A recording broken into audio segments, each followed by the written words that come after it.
Paso a la presentación del doctor López Beltrán. Él es investigador del Instituto de Investigaciones Filosóficas de la UNAM, se especializa en el estudio histórico y filosófico de las ciencias de la vida.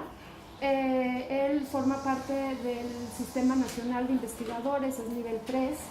Ha sido además investigador y docente invitado en la Universidad de París, acá no tengo la traducción, pero algo así como en el Centro de Estudios Epistemológicos sobre Ciencia en la Universidad de París, o algo así era, que ahora nada más tengo las siglas, en el Instituto Max Planck, en el Instituto Max Planck para la Historia de la Ciencia en la Universidad de Berlín, en la Universidad Autónoma de Madrid y en el Instituto Tecnológico de Monterrey en la Ciudad de México. Es autor de varios libros, actualmente está en prensa en el Fondo de Cultura Económica, un libro que se llama Genómica Mestiza. Anterior a él tiene Genes Mestizos, la ciencia como cultura, el sesgo hereditario. Parte del sesgo hereditario lo estuvimos discutiendo en esta semana en la clase.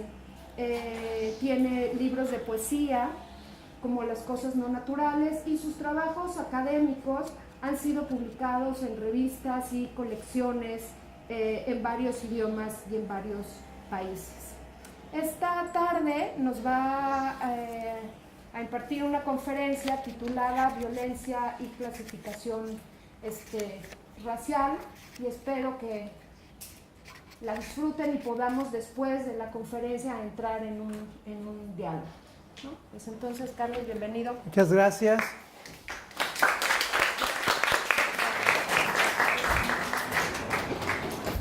Vamos a hacer todo simétrico, me pongo al centro. Para que esté simétrico, más bien asimétrico. Dos botellas de es el agua ahí. Para romper la simetría. Sí, siempre es bueno romper la simetría. Bueno, primero que nada, muchísimas gracias, Eugenia, por esa presentación generosa, por la invitación, tanto a la Universidad Autónoma de Yucatán como a la red Integra de CONACYT, por hacer posible que yo esté hoy aquí. He estado ya varios días, veo varias caras familiares, nos hemos estado comunicando ya de esta manera un poco asimétrica, yo aquí arriba y ustedes allá abajo, pero de alguna manera comunicando ya desde las dos clases que impartí anteriormente. Y bueno, también veo varias caras novedosas. Lo que voy a hacer hoy es leerles el texto de una conferencia que lleva el título de Violencia y Clasificación Racial. Los que ya han estado asistiendo a las clases que impartí los días de ayer y antier, que fueron miércoles y jueves. Estoy un poco perdido en la semana, pero hoy es viernes, ¿verdad? Hoy se acaba la semana. Encontrarán conexiones con cosas que he dicho en el aula que está del otro lado.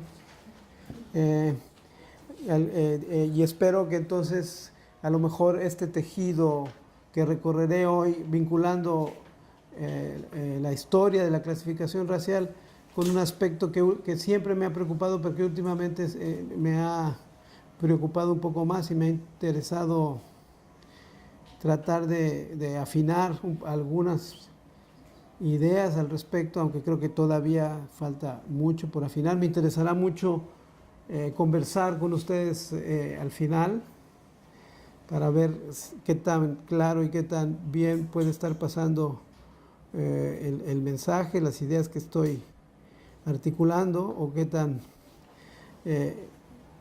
oscuras o equivocadas puedan estar. El tema muy básicamente tiene que ver con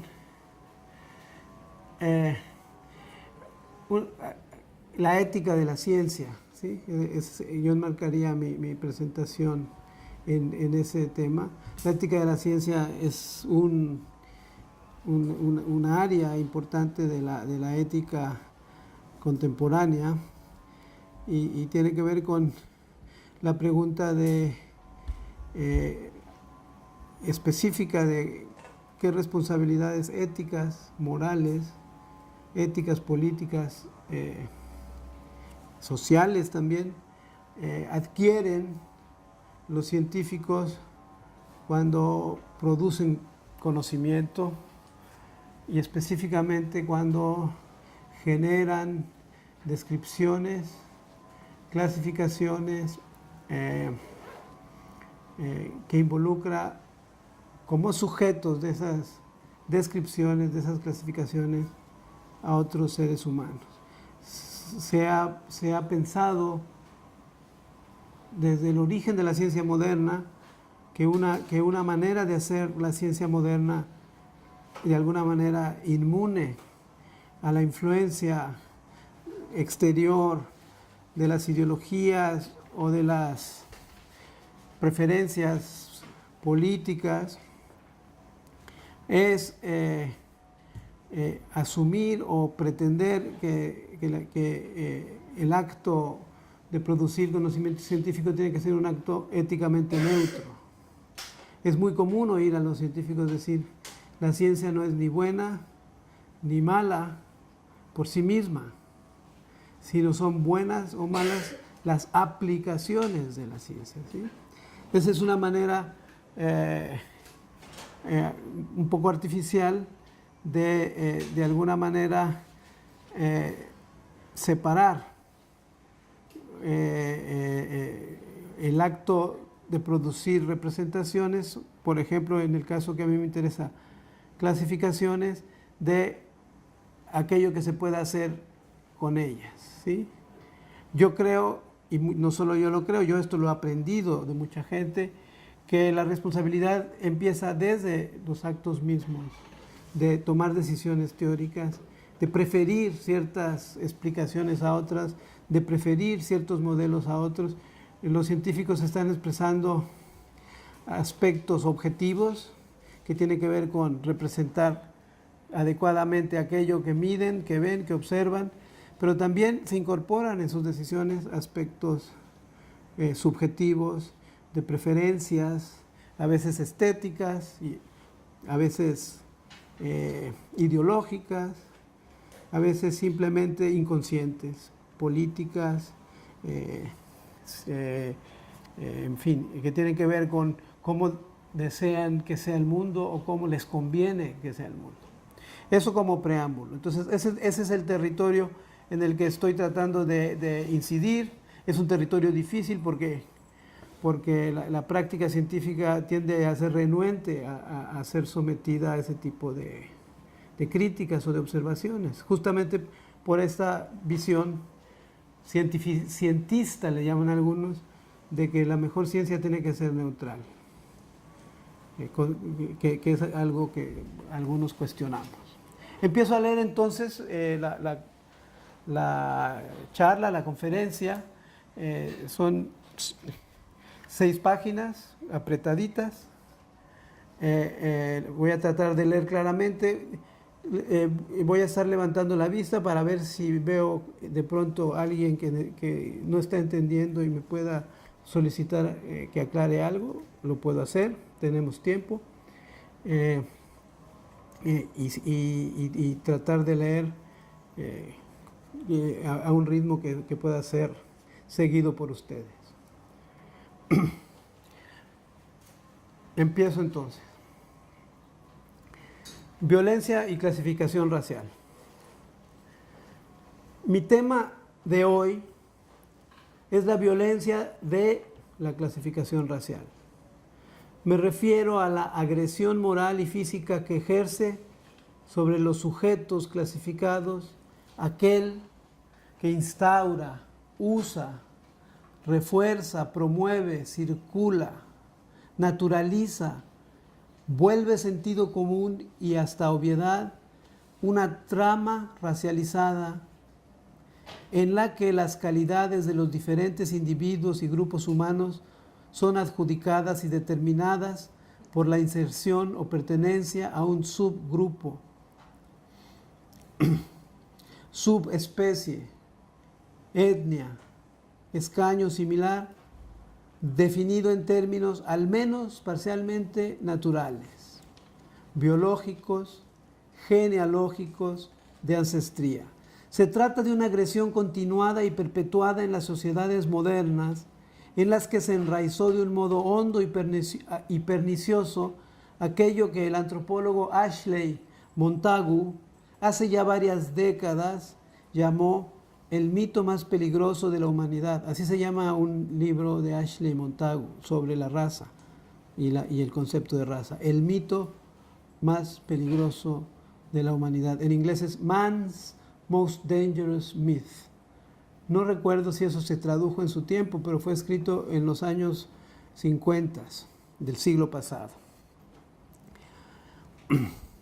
Aquello que Ashley Montagu llamó el mito más peligroso de la humanidad o del hombre, el de la existencia objetiva, natural, evidente de las razas humanas. Mito o flogisto de nuestra época, como también lo llamó Montagu. ¿Saben ustedes lo que es el flogisto? El flogisto es esta sustancia hipotética a la que algunos químicos del siglo XVIII atribuían la combustión. Pensaban que el que se quemaran algunas sustancias se debía a que estaban empapadas, inmersas en una sustancia muy, muy sutil a la que llamaban flogisto, y al quemarse un trozo de madera o al quemarse cualquier cosa, lo que estaba ocurriendo es una liberación de flogisto, ¿sí? En fin, esa era una teoría bastante complicada que después se demostró falsa. Se demostró que no había tal sustancia, que la combustión era otro tipo de fenómeno químico.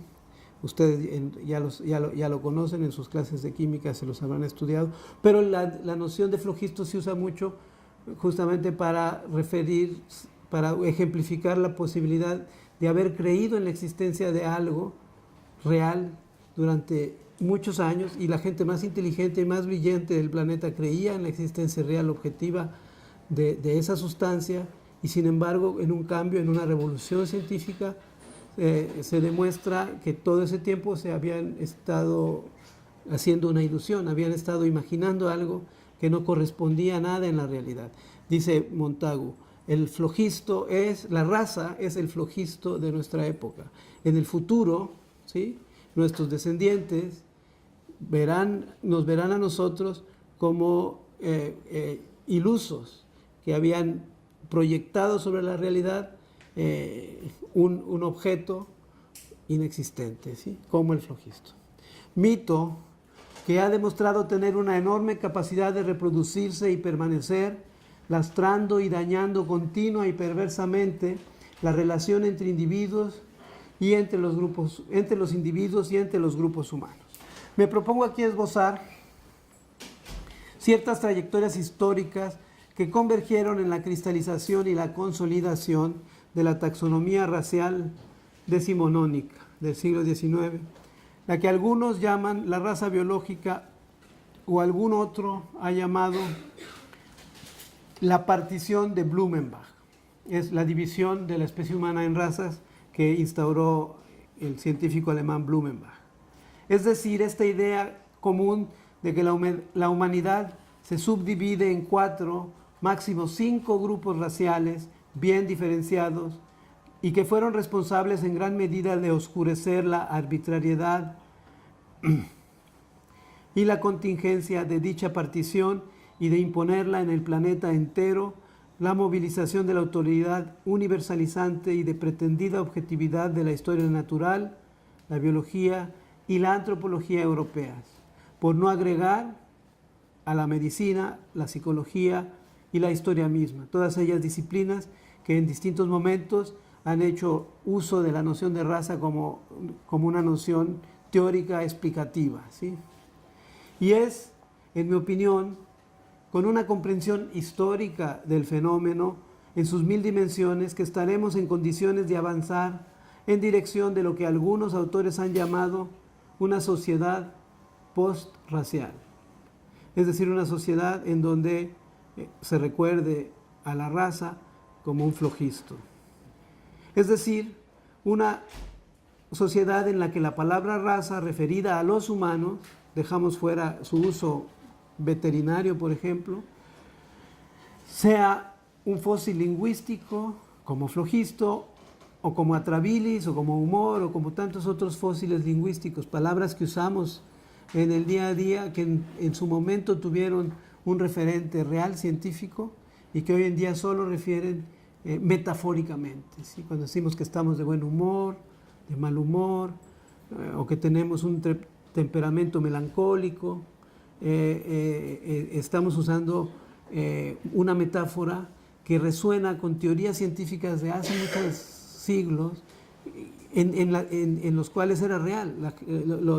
Los médicos creían que existía un humor que se llamaba la melancolía y que daba determinadas formas de ser y de actuar a los seres humanos, y su concentración excesiva te hacía deprimirte y te hacía querer suicidarte o escribir poesías muy inspiradas, ¿no? Hay grandes tratados sobre cómo afecta el espíritu a estos humores. Esos son los fósiles lingüísticos, ¿sí? Y que ya perdieron toda referencia objetiva y, sobre todo, y esto es importante, han perdido su capacidad de hacer daño, porque cuando uno usa conceptos y les atribuye realidad, cuando en realidad no refieren nada objetivo, uno continuamente está cometiendo errores o está actuando equivocadamente, o uno puede provocar mucho daño, ¿sí? Los médicos mataron a mucha gente usando conceptos que no referían a nada. Había ¿quién lo dijo? No me acuerdo, alguien famoso dijo que han muerto más personas en la historia de la humanidad tratadas por malas teorías médicas que las que han muerto en los campos de batalla. No sé si hicieron la cuenta o simplemente era una ocurrencia, pero bueno. La peligrosa frontera ética de la alteridad racial. Es el segundo apartado de mi conferencia. No recuerdo en cuál de sus ensayos el biólogo Stephen Jay Gould, que si no lo han leído les recomiendo mucho que lo lean. Es un biólogo que escribió muchísimo sobre la teoría de la evolución y todos sus libros están traducidos. El biólogo Stephen Jay Gould mencionó la inmensa suerte moral que teníamos los seres humanos, o que tuvimos los seres humanos, la especie Homo sapiens sapiens, al haber llegado a la etapa histórica en la que se dio nuestro supuesto progreso ético, moral, es decir, la etapa moderna es cuando más hemos progresado en ese sentido, siendo la única especie de homínidos o de homininos, como les llaman hoy, de nuestro género todavía existente.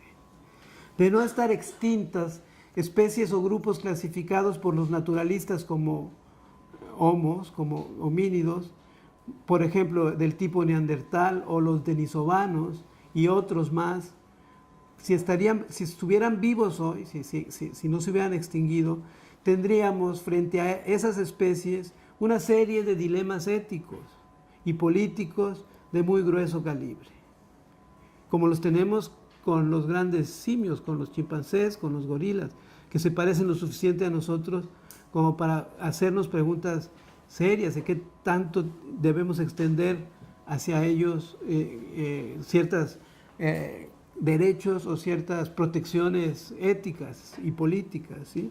Hay unas grandes discusiones hoy en día. Si existieran los neandertales, las tendríamos. ¿Serían por nosotros considerados humanos? ¿Les daríamos ciudadanía? ¿Los consideraríamos personas? ¿Los dejaríamos vivir entre nosotros con los mismos derechos? ¿Podrían hibridizarse, mezclarse, reproducirse sexualmente con nosotros, con los Homo sapiens? ¿O les pondríamos restricciones? ¿Los encerraríamos en campos de concentración? ¿Los mandaríamos a islas? Eso suponiendo que nosotros los domináramos.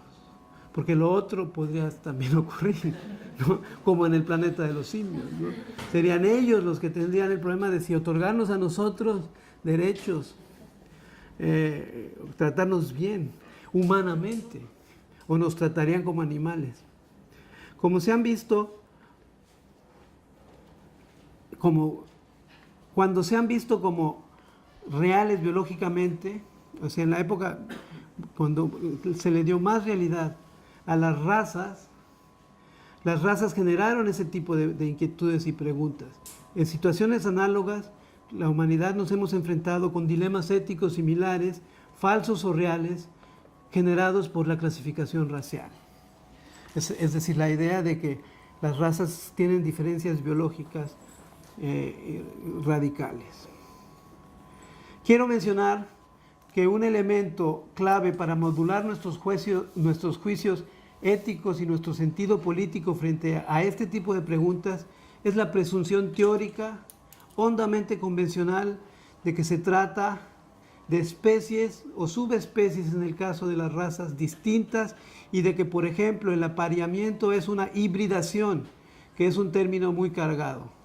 Estaríamos con ellas, con las preguntas y sus respuestas, negociando las fronteras éticas de la alteridad, dirimiendo si el espacio ético de los humanos alcanza o no para contener esos dilemas, o si es necesario expandirlo o transformarlo. Si ustedes han seguido las noticias continuas y recientes de los genetistas paleoantropólogos y su nuevo juguete del ADN antiguo extraído de fósiles, se darán cuenta de que hoy está en curso un trastocamiento continuo de la narrativa en torno a los encuentros sexuales y las presuntas hibridaciones entre Homo sapiens y otros homininos una vez que estuvieron fuera de África, y que continuamente estas narrativas que encontramos en los periódicos y también vienen de las revistas científicas ponen en juego imaginarios perturbadores, preocupantes, por no decir racistas, de lo que pudo ocurrir durante aquellos cruzamientos hace millones de años. Imaginarios que tienen que ver con la europeización, asiatización genética del Homo sapiens salido de África, que no deja de apuntar hacia el quiasma más obsesivamente psicótico de los antropólogos occidentales, la distancia entre el hombre africano y el resto de los Homo sapiens, lo cual, según algunos historiadores con los que tiendo a coincidir, fue el motor inicial y de mayor potencia de la racialización del hombre. Esa necesidad psíquica, a veces psicótica, de teorizar, naturalizar la diferencia entre el negro y el blanco, no deja de estar presente. Es la misma que infectó, por ejemplo, a los poligenistas durante varios siglos y a algunos monogenistas influyentes como Immanuel Kant, quien amalgamó su conciencia con sus prejuicios mediante un ingenioso constructo teórico muy a tono con su época, en el que postuló que los africanos y también otras razas eran producto de gérmenes mutados irreversiblemente en los que se desplegaba la preadaptación teleológica que les permitió poblar a los trópicos. Kant, hay que recordarlo, ventiló además en sus trabajos sobre las razas humanas su profunda desconfianza, no teórica, sino en realidad física o fisiológica, de la mezcla racial o el mestizaje, que mostraría, según él, los desbalances que ocurren cuando se combinan fisiologías heteróclitas. Kant no niega la humanidad a las otras razas y les extiende derechos humanos, pero no deja de hacer notar que hay un orden jerárquico y funcional natural, según él, que pediría para optimizar a la especie que cada grupo, en términos reproductivos, guardara su lugar. El famoso todos iguales, pero algunos más iguales que otros. La intención que queda bien clara es que la desigualdad de las razas, de las que luego se ocupara elocuentemente el conde Gobineau, fuera un asunto, o es un asunto de hecho anclado en la naturaleza de las cosas, incontrovertible, un hecho duro frente al que había que posicionarse pero nunca negar, pues solo alguien obnubilado por igualitarismos chatos y fanáticos lo haría. Esa posición de Kant y de algunos como él sigue con nosotros. Hay gente que sigue pensando que la raza es un hecho objetivo, la desigualdad es real y se puede negociar, pero no eliminar. Llevamos 3 siglos inmersos en el pensamiento racial. La racialización puede describirse como el proyecto de imponer sobre la especie humana una partición taxonómica básica en 5 subespecies que corresponde, grosso modo, a los pobladores de cada uno de los continentes. Por más pretensión científica que las apuntalase, las telas que se usaron para construir la clasificación racial provienen de innumerables hebras. Se han usado la diferencia étnica, la diferencia física evidente, entre comillas, el color de piel, etc., la xenofobia directamente proporcional a la distancia cultural y geográfica, la ambición de expansión colonial, el etnocentrismo político y religioso, la ambigua atracción, repulsión erótica entre cuerpos diferentes, la ambición económica del esclavista, la pulsión jerarquizante del oligarca, aristócrata o burgués, y casi todas las hebras que he mencionado tienen filos, capacidad de daño sobre el sujeto inferiorizado. El más somero recorrido por los estudios sobre la raza, que hoy en día ocupan bibliotecas enteras y muchas disciplinas, tensará fuertemente la pretensión de que se trata de un único objeto, concepto clasificatorio que ha marcado los 3 últimos siglos. Pienso que sí es único objeto, concepto, que sí es un único objeto, concepto, pero se ha desparramado, por decirlo de alguna manera. Actualmente los historiadores se disputan las narrativas del origen en varios escenarios. Genetistas, biomédicos, antropólogos debaten sobre los ámbitos y prácticas en los que el concepto resulta fructífero y útil todavía para algunos, o donde puede y debe transformarse o eliminarse. Los filósofos, sobre todo en años recientes en el ámbito analítico anglosajón, escudriñan, cuestionan las bases naturales y sociales de la clasificación racial y polemizan sobre la necesidad de eliminar o desactivar el concepto en todos los espacios semánticos donde hace diferencias importantes o, por el contrario, elucidar el concepto para adecuarlo, preservarlo y alinearlo en las direcciones que se juzguen adecuadas y prometedoras, tanto para el conocimiento antropológico, biomédico o simplemente para el saber objetivo sobre nuestra especie. La resistencia a la eliminación del concepto de raza viene también de fuentes más preocupantes, dejando fuera a los recalcitrantes grupos racistas que oportunistamente instrumentalizan todo el tiempo cualquier atisbo de robustecimiento de la realidad y jerarquización de las razas para sus fines perversos. Es decir, en las páginas de internet, por ejemplo, que llevan los grupos nazis, neonazis, racistas en muchos sitios del planeta, continuamente están incorporando como fundamento de sus creencias racistas, xenófobas, pequeños resultados científicos que según ellos, sacados de contexto, apuntalan sus creencias, las refuerzan.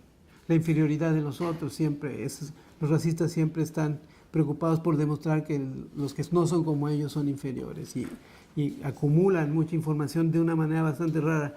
Si nunca han visitado un sitio de esos, no lo hagan. Pero a veces hay que visitarlos para darse cuenta a qué extremos pueden llegar.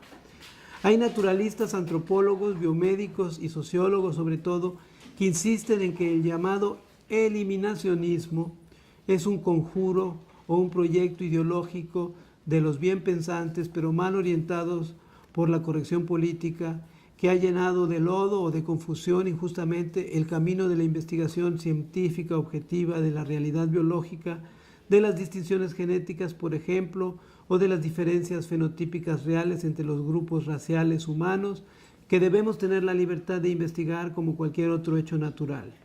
Quienes mejor defienden la raza y la necesidad de preservarla no son ellos, son los activistas políticos que en algunas regiones de nuestro planeta, en algunos espacios políticos, han considerado importante el concepto de raza como un aglutinador identitario para promover reivindicaciones, justicia, para seguir aglutinando a grupos sociales que han sido seleccionados con criterios raciales, oprimidos con esos mismos criterios, y utilizar de alguna manera para revertir esa opresión, esa misma noción identitaria. Yo estoy en desacuerdo con ellos, pero es una de las pocas defensas del mantenimiento de la noción de raza que yo considero respetable.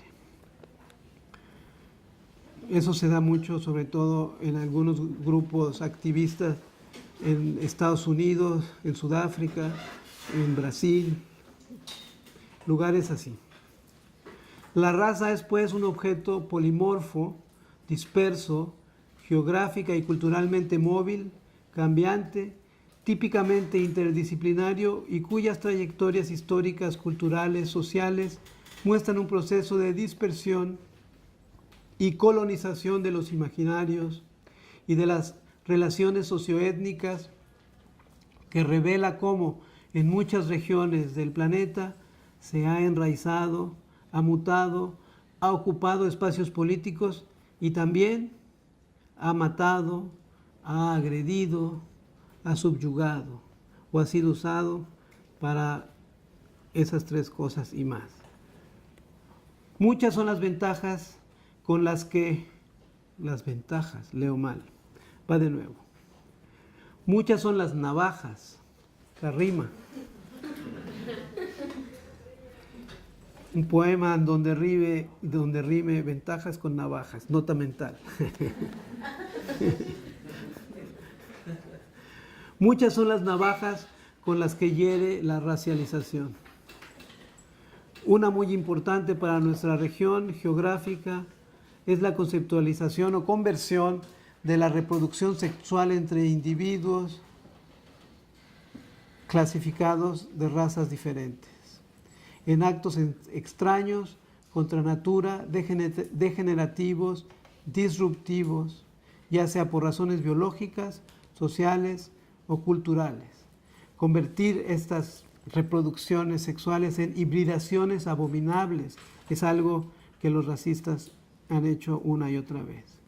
La historia de la denigración inclemente y ventajosa de los llamados media casta o mestizos por científicos y antropólogos durante siglos es ella misma bochornosa.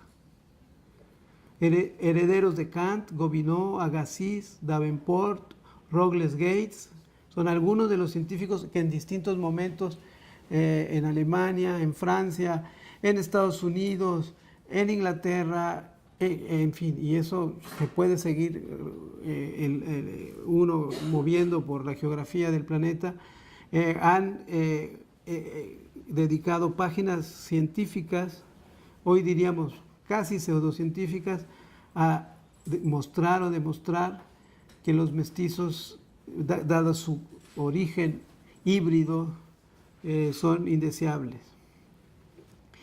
Estos científicos denostadores de la miscigenación persisten hasta nuestros días, cada vez más en minoría, pero siguen apuntalando, como saben bien ellos, que tienen que hacer para ahuyentar esos actos sexuales que los escandalizan, la realidad de las razas y la mágica noción de que éstas poseen un cuerpo colectivo íntegro, biológicamente amenazado por la mezcla. Interesa, como he dicho, entender cómo se configuró históricamente el dispositivo de categorización y sometimiento llamado raza, y conocer el papel crucial, quizá indispensable, que en ello jugaron las ciencias naturales, la biología, la antropología, la biomedicina y las disciplinas socioculturales, la historia, la psicología, la sociología, etc. Algunos describen como estereotipificación o estereotipado el proceso o dispositivo sociológico de ordenar el mundo social, colocando a los individuos, las familias o los grupos en compartimentos caracterizados por abstracciones caricaturescas basadas en burdas anécdotas a partir de rasgos físicos, fisionómicos, lexicográficos, étnicos, etc. El dispositivo racialista, racista, a diferencia de algunos, yo encuentro la distinción analítica entre racialismo y racismo útil, pero limitada y a menudo usada como excusa o coartada. Este dispositivo me parece mucho más complejo y pernicioso que la idea simple de estereotipado o de estereotipar, porque lo que instaura la racialización y refuerza la racialización son una serie de familias de estructuras inferenciales que soportan, respaldan redes de creencias con las que se asientan y vigilan las fronteras de la alteridad racial, redes tenaces de creencias. Lo que es, lo que ha sido, puede ser y necesariamente no puede ser una persona, una familia, un grupo, es bajo estas redes tenaces de creencias determinado por esa estructura. La raza es destino, que perniciosamente se enraiza, apuntala y afinca en el cuerpo, en la fisiología, en la herencia biológica o la sangre, para justificar la solidez de la determinación del dictamen. El funcionamiento de estas estructuras inferenciales ocurre en distintos ámbitos y es de alguna manera tan común que a veces dejamos de percibirlo. Permítaseme una pequeña anécdota personal, quizá poco elegante o banal, para ilustrarlo. ¿A qué me refiero con estas estructuras inferenciales? Esos razonamientos casi inconscientes que hacemos, vemos y asociamos, inferimos, ¿sí? Un día, un agente migratorio norteamericano en un consulado gringo al que yo acudí en Londres, a partir de un juego de fotografías y documentos que yo le presenté, esta persona, un agente migratorio norteamericano, decidió, así a golpe de vista, que la mujer de piel clara que ella veía en una fotografía y de ojos claros, que yo decía que era mi esposa, decidió que no lo era, que no podía serlo, o sea, que yo no podía estar casado con esa persona. Y sobre todo, que eso es lo que más me asombró, sin importarle los documentos que yo le presenté, sellados, apostillados, oficiales, decidió que las dos niñas que él veía en unas fotos no podían, bajo ninguna circunstancia, ser hijas biológicas mías, ya que según su preclaro diagnóstico, ellas eran blancas y yo no.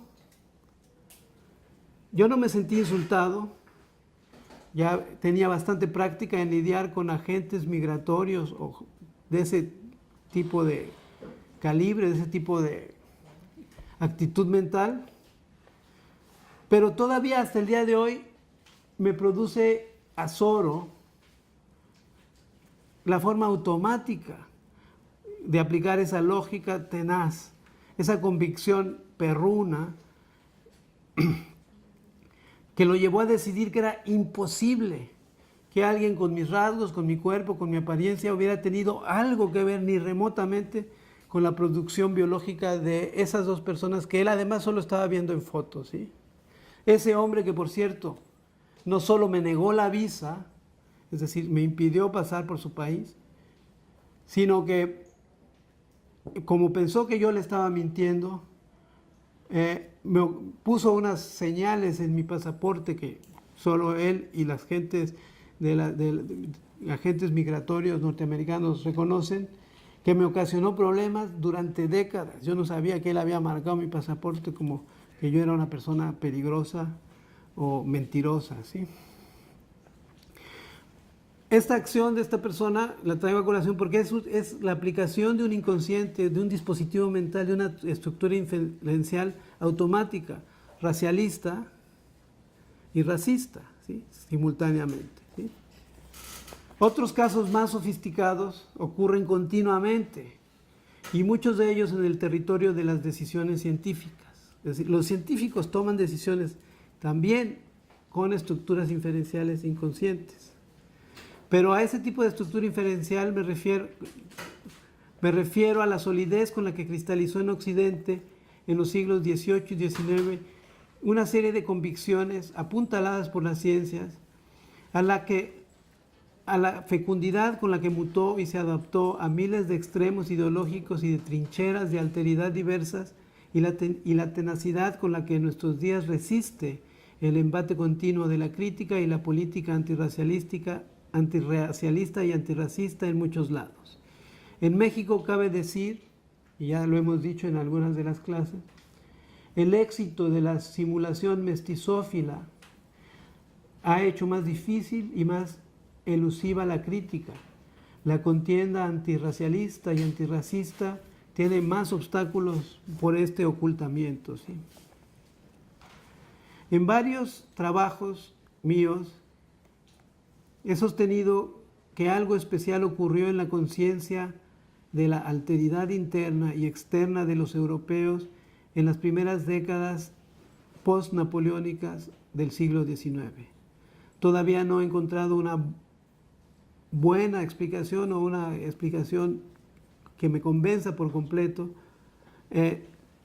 de por qué ocurrió en esas décadas lo que ocurrió, pero creo que fue entonces, claramente, en torno al año 1830, que cristalizó en Occidente, entre un creciente número de pensadores, practicantes agrícolas y médicos europeos, la idea de que existía un mecanismo concreto, específico, responsable de la herencia biológica, del patrimonio hereditario, fisiológico y moral, de las familias y de los otros grupos genealógicos, las tribus, las naciones, y de que no se trataba solo de una metáfora sagaz, hablar de herencia para sustituir aquella anterior de la sangre, sino de que en efecto hay un modo de actuar fundamental de lo biológico, una ley natural responsable de la transmisión eficaz de todos los planes organizativos y naturales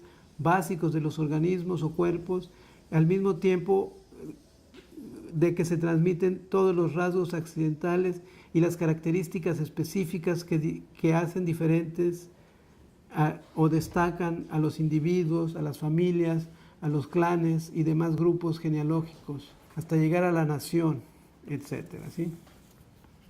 Esta cristalización a la que me refiero, de la herencia natural o biológica y su posterior endurecimiento, están, en mi opinión, íntimamente vinculados a la consolidación en el siglo XIX de la clasificación racial, en la que convergen monogenistas y poligenistas, es decir, quienes pensaban que todos los seres humanos derivan de una misma raíz, de un mismo origen, de un mismo tronco, o de los que pensaban que tenían que ser las distintas razas, haber tenido orígenes distintos.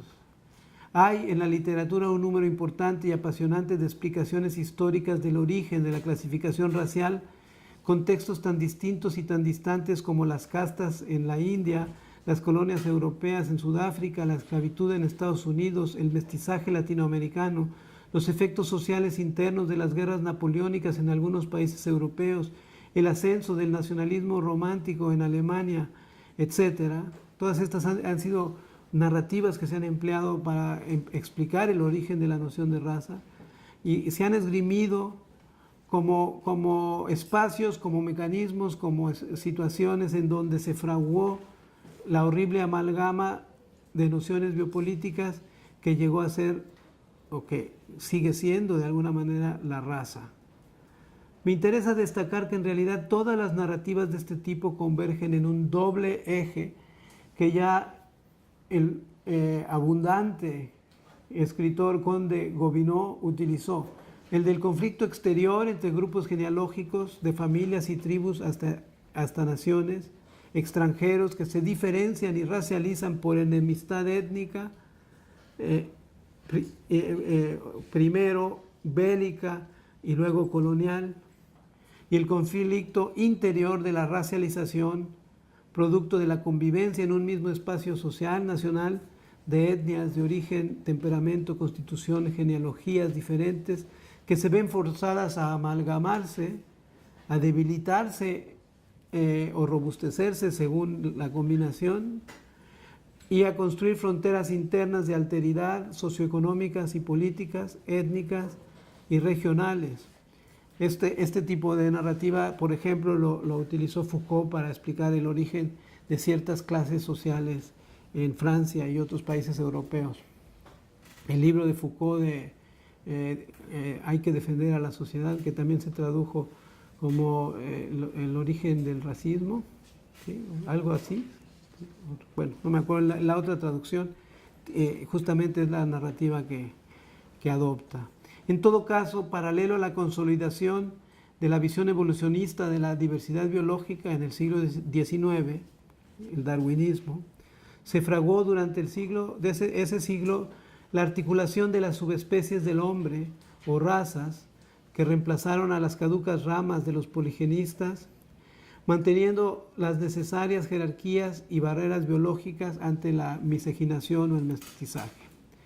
La estabilización empírica y teórica de una estructura inferencial, como les he estado llamando, permite clasificar y someter a los clasificados no solo a la mirada y a la violencia de la determinación biopolítica, sino sobre todo a la violencia de un estatuto de inferioridad y un control colonial o estatal. Cada individuo, familia, grupo ha de caer en un espacio específico y ello conlleva que se le asigne en la lotería de los rasgos raciales todo tipo de sanbenitos, de caracteres estereotipados, de defectos y de carencias. La inferencia de la transmisión de padres a hijos es robusta, pues lejos de amarrarse al espíritu o al mal, o al pecado original o ese tipo de entidades, se amarra al cuerpo, a la sangre, a la fisiología, a la constitución orgánica incorregible, a lo que se transmite materialmente. No se necesitó en el siglo XIX del endurecimiento total de la herencia para que la raza como noción dominante cuajara. La genética, cuando llegó ya entrado el siglo XX, ocupó el terreno ya labrado por los antropólogos, físicos, sociólogos, psicólogos y otra serie de practicantes científicos. Pienso que es fértil analizar la historia de la herencia y de la raza como el proceso de instauración de una familia de estructuras inferenciales, esa es mi frase repetitiva en esta conferencia, del tipo clase natural, es decir, la instauración de clasificaciones en las que la adscripción o pertenencia a un tipo o clase conlleva la certeza o la alta probabilidad de poseer, compartir una serie de rasgos o características definitorias comunes a todos los de un tipo o a todos los de una clase, rasgos físicos y morales, espirituales, conductuales, capacidades, incapacidades, todo tipo de rasgos. La ciencia utiliza métodos y cánones inductivos varios para articular sus estructuras o plataformas inferenciales. Las ciencias bioantropológicas han usado con las décadas toda clase de apoyo empírico posible para hacer coincidir la ocurrencia de variantes y rasgos biológicos diferenciados con las particiones raciales originales de autores como Blumenbach o Buffon, para hablar de personajes originarios del siglo XVIII. Desde la forma y las proporciones óseas hasta los porcentajes de ciertos tejidos diversos en tal o cual parte de la anatomía. Desde números y rasgos cromosómicos hasta variantes moleculares. Desde los tipos sanguíneos hasta las proclividades patológicas, genéticas, etc. Toda munición disponible, toda munición proveniente de la investigación biológica, toda observación o toda capacidad de observación en donde podamos encontrar diferencias, ha sido reclutada en intentos por reforzar el patrón racial. Es una historia quizá que esté por escribirse. El tiempo que pasa entre que existe una técnica que puede diferenciar aspectos del cuerpo o de la fisiología o de las moléculas, y que a alguien se le ocurre decir, así vamos a saber que de verdad hay razas. ¿Sí? Ese va a ser nuestro patrón indicador de la diferencia racial. Dado que las otras no nos han funcionado, esta nueva. Y hoy en día estamos con los genes, ¿no? Con la genómica. La estructura inferencial ha sido puesta en marcha una y otra vez con tenacidad increíble, como si se tratara de un esfuerzo bélico, que de hecho lo es. La repetición del gesto, de la voluntad racialista por parte de las comunidades científicas que, a pesar de repetidos fracasos, que no hay tiempo para detallar aquí, han seguido regresando a la noria del robustecimiento científico de la partición de Blumenbach. Y esta actitud no puede interpretarse de otra manera sino como una agresión, una violencia continuada a los grupos imaginados inferiores y vulnerables, que suele además tener en muchos sitios un estigma racialista, racista, abierto o disimulado. Cuando se anunció hace unos años la primera secuenciación del genoma humano, una de las notas humanistas propagandísticas más interesantes que tocaron repetidamente los conquistadores del genoma y los periodistas en todo el mundo hicieron eco de ello, fue el hecho de que, siendo todos los seres humanos iguales o casi iguales genéticamente, hasta un 99.9%, toda idea de una diversidad biológica drástica, dramática, contundente, que respaldase la clasificación racial, estaba condenada. Nunca más hablaríamos de razas. Es una de las cosas que se decían. Qué suerte, pensé yo en esa época, una suerte similar a la que ya hacía referencia Gould sobre la extinción de los homininos, pues la biología ya no podrá más respaldar la pretensión de distancias radicales entre los humanos, y no habrá necesidad de enlodar los debates políticos y éticos con esa biopolítica y esa bioética confusas, al menos cuando estemos lidiando con diferencias entre los grupos humanos. ¿Era ingenuo pensar así? Apagados los reflectores de las grandes proclamas propagandísticas en torno al genoma humano, los biólogos y biomédicos inmediatamente se dirigieron a explorar, por buenas, regulares y malas razones, ese 0.1% de diversidad donde inmediatamente dijeron está lo que nos hace diferentes como individuos, como familias, y empezaron a usar otra vez nociones raciales y étnicas, sobre todo en la biomedicina. Otra vez la mula a la noria. Otra vez la raza en la ciencia. La nueva racialización de la biomedicina y la antropología es, en mi opinión, una epidemia biopolítica. La polémica que ha desatado es intensa. Nosotros hemos tenido algunos episodios aquí en México, por ejemplo, cuando el Instituto Nacional de Medicina Genómica empezó a usar la noción de mestizo para hablar del genoma mexicano, lo empezó a llamar un genoma mestizo y empezó a tratar de usar esta noción biopolítica como un contenedor para hablar de lo especial de lo mexicano, ¿sí? Yo mismo, según me han dicho, me he hecho cierta fama de crítico incómodo y sesgado entre algunos biomédicos y antropólogos. Soy de los que no puede dejar de ver violencia y agresividad patente o latente en todo lo que moviliza o refuerza la clasificación racial directa o indirectamente.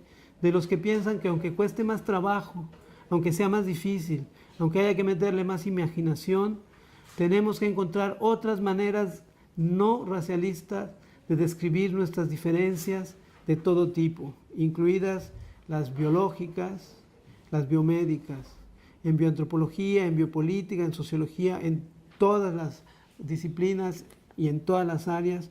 Tenemos que evitar, creo yo, seguir hablando de razas.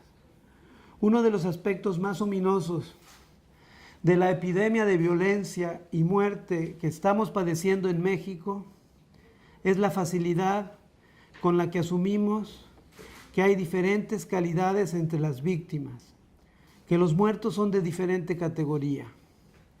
Hay muertos, víctimas de primera categoría, que al saberse que han muerto conmueven a todos.